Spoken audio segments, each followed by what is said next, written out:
हमारे पास समय कम था। विदेशी रानी पहले ही अपने सेना के साथ एरिया 51 पर उतर चुकी थी। अगर उसने उस गोले को हासिल कर लिया तो मानवता को दूसरा मौका नहीं मिलेगा। सीधी लड़ाई आत्महत्या थी। मैंने जल्दी से निर्णय लिया, जाल बिछाओ। वास्तविक गोले को एक सिग्नल शील्डेड आइसोलेशन पॉड के अंदर बंद कर दें, फिर एक अंतरिक्ष यान को परमाणु वॉरहेड से लोड करके उसके विकिरण हस्ताक्षर की नकल करने के लिए तैयार करें। पूर्व राष्ट्रपति ने इसे खुद उड़ाने का प्रस्ताव दिया, रानी को बंजर भूमि में गहराई तक ले जाकर, जहां हम इसे एक ही विस्फोट से समाप्त कर सकते थे। योजना सफल रही।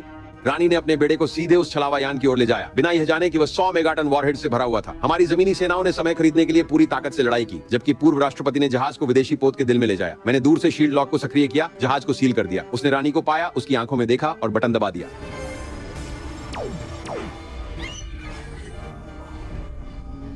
जहाज आग और धातु के तूफान में विस्फोटित हो गया, लेकिन बाकी के विदेशी लड़ाके आते रहे। रानी मरी नहीं थी। जब धुआं अंततः साफ हुआ तो लगभग 300 फीट ऊंचा एक आकृति धीरे धीरे मलबे से उठी।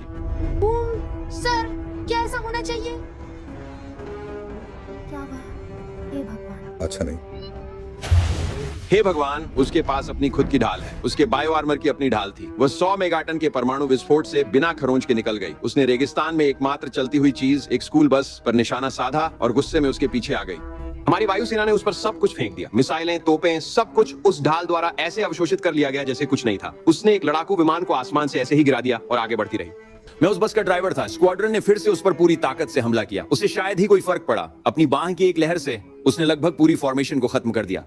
केवल एक पायलट हवा में बचा था। खोने के लिए कुछ नहीं बचा था। उस पायलट ने रानी के सिर के एक बिंदु पर आखिरी गोली तक दाग दी। ये काम कर गया। ढाल टूट गई। रानी ने जवाब में उसके जेट को नष्ट कर दिया, लेकिन पायलट ने अंतिम क्षण में इजेक्शन सीट दबाई और सुरक्षित बाहर निकल गया।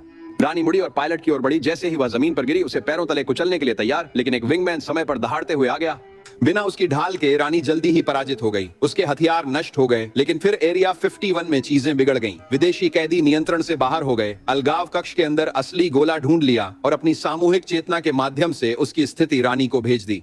उसे एहसास हुआ कि उसके साथ धोखा हुआ है। उसने तुरंत अपने लड़ाकों को एक ढाल संरचना में संगठित किया। बेस को भेदते हुए समन्वय तक पहुंची और गोला वापस पाने के लिए एक कंक्रीट स्लैब में अपनी मुट्ठी मारी। हम सब कुछ खोने से कुछ सेकंड दूर थे। हमारे अंतिम 2 प्रायोगिक लड़ाकू विमानों ने एक अप्रयुक्त हाइपर स्प्रिंट मोड चालू किया, जो मूल रूप से एक कामिकाजी रन था, और विदेशी लड़ाकू ढाल दीवार को भेद दिया।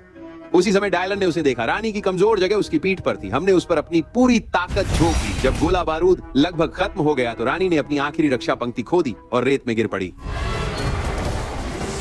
जैसे ही वह गिरी, आकाश में हर विदेशी लड़ाकू विमान एक साथ अंधेरा हो गया। हमने फिर से कर दिखाया।